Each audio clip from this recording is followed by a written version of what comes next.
SSC, RRB, PSC തുടങ്ങിയ മത്സര പരീക്ഷകൾക്ക് പ്രയോജനകരമാകുന്ന കുറച്ച് കറണ്ട് അഫയേഴ്സ് പരിചയപ്പെടാം. ജൂൺ 4-ാം തീയതിയിലെ കറണ്ട് അഫയേഴ്സ് ആണ്. ലോകത്തിലെ രണ്ടാമത്തെ വലിയ സോളാർ വിപണിയാകാൻ ഇന്ത്യ ഏത് രാജ്യത്തെയാണ് മറികടന്നത്? അമേരിക്ക. 2025 അമേരിക്കയെ പിന്നിലാക്കിയാണ് ഇന്ത്യ ലോകത്തെ രണ്ടാമത്തെ വലിയ സോളാർ വിപണിയായത്. പുണ്യശ്ലോക് അഹില്യ ദേവി ഹോൾക്കർ ഷേത്കാരി കർജ് മാഫി യോജന ആരംഭിച്ച സംസ്ഥാനം ഏതാണ്? മഹാരാഷ്ട്ര.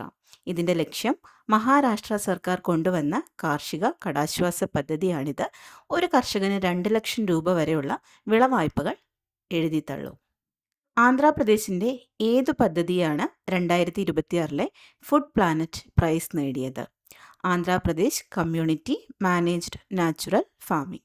സുസ്ഥിരമായ ഭക്ഷ്യ സമ്പ്രദായങ്ങൾക്കായി ലോകത്തിൽ നൽകപ്പെടുന്ന ഏറ്റവും വലിയ പുരസ്കാരങ്ങളിലൊന്നായ 2026 ഫുഡ് പ്ലാനറ്റ് പ്രൈസ് ലഭിച്ചത് APCNFനാണ്.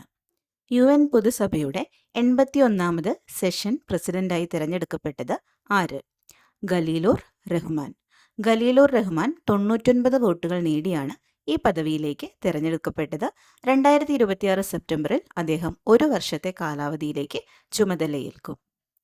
ഇന്ത്യ AI ഡാറ്റ ലാബ് സ്ഥാപിച്ച ഇന്ത്യയിലെ ആദ്യത്തെ സ്വകാര്യ സർവകലാശാല ഏതാണ്? ചണ്ഡീഗഡ് യൂണിവേഴ്സിറ്റി. ഇന്റൽ ഇന്ത്യയുമായി ചേർന്നാണ് ചണ്ഡീഗഡ് യൂണിവേഴ്സിറ്റി ഈ ലാബ് തുടങ്ങിയത്. കുട്ടികൾക്ക് ആർട്ടിഫിഷ്യൽ ഇൻ്റലിജൻസ്, ഡാറ്റ സയൻസ് എന്നിവയിൽ പ്രായോഗിക പരിശീലനം നൽകി ജോലി സാധ്യത കൂട്ടാൻ ഇത് സഹായിക്കുന്നു.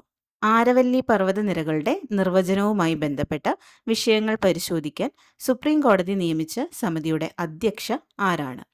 കാഞ്ചൻ ദേവി. ഇതിൻ്റെ ലക്ഷ്യം ആരവല്ലി മലനിരകളെ സംരക്ഷിക്കുവാനും അതിർത്തി നിർവചനത്തിലെ അവ്യക്തത മാറ്റാനുമാണ് സുപ്രീം കോടതി ഈ 5 അംഗ സമിതിയെ വെച്ചത്. ഇതുപോലുള്ള കറണ്ട് അഫയേഴ്സിനായി ചാനൽ ഫോളോ ചെയ്യുക. Thank you.